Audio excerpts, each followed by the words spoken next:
Goeiedag geliefdes. So hier die einde van Epifanie, die tyd waarin ons die verskyning van God vier tot 'n einde gekom.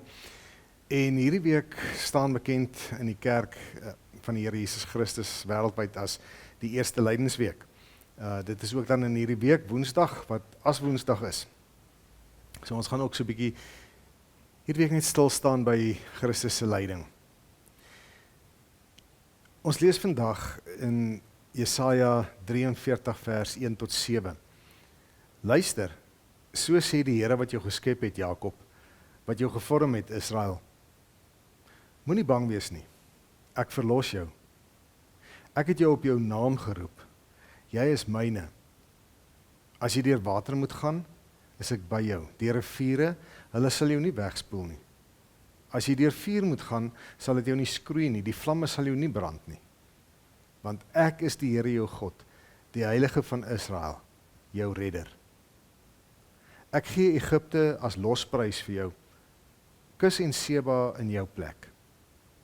Omdat jy vir my kosbaar is, omdat ek jou hoog ag en jou lief het, gee ek mense in jou plek, volke in ruil vir jou lewe. Moenie bang wees nie, ek is by jou. Ek bring jou kinders van die ooste af en ek maak hulle bymekaar van die weste af. Ek sê vir die noorde gee, vir die suide moenie hulle terughou nie. Bring my seuns van ver af, my dogters van die uithoeke van die aarde af. Elkeen wat na my naam genoem word, elkeen wat ek geskep het tot my eer, wat ek gevorm het, wat ek gemaak het. Dit is dan 'n asemrowende stukkie hierdie waar ons die hart van die Here God sien.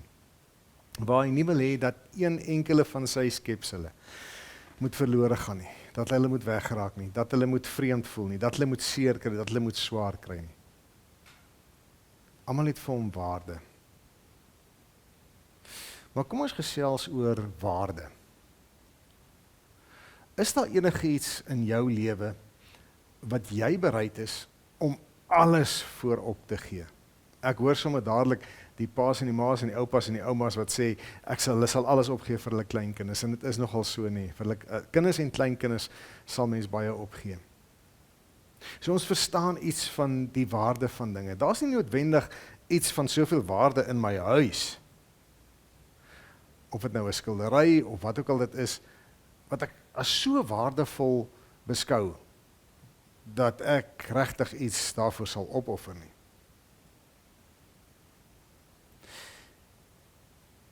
Maar daar is so nou en dan in die lewe vir elkeen iets wat onbekostigbaar is, waarvan die waarde so hoog is, dat dit nie kan bereken word nie. En dit is so 'n teks uit die hart van God uit, waar God eintlik met hierdie teks vir ons kom sê, dat daar iets is wat vir hom van onskatbare waarde is. En dit neem heeltyd in waarde toe, dit neem nie in waarde af nie. Wat vir God onbekostigbaar is my en jou lewe.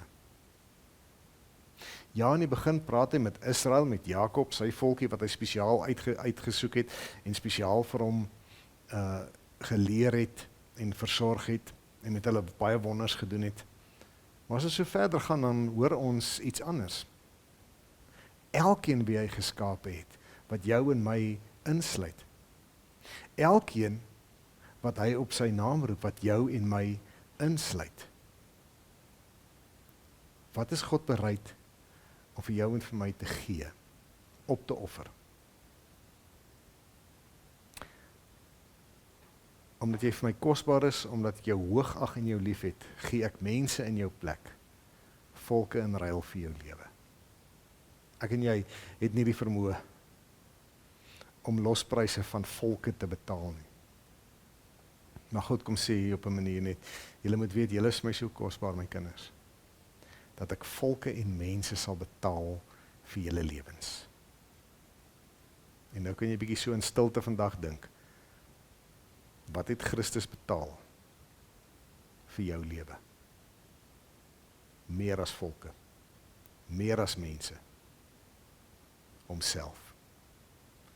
Dit is die koste van God se liefde, vir my en vir jou, onbekostigbaar. vir God die moeite werd. Al is dit onbekostigbaar. Dis die God wat ek en jy dien. Kom ons eer hom in hierdie week. Shalom.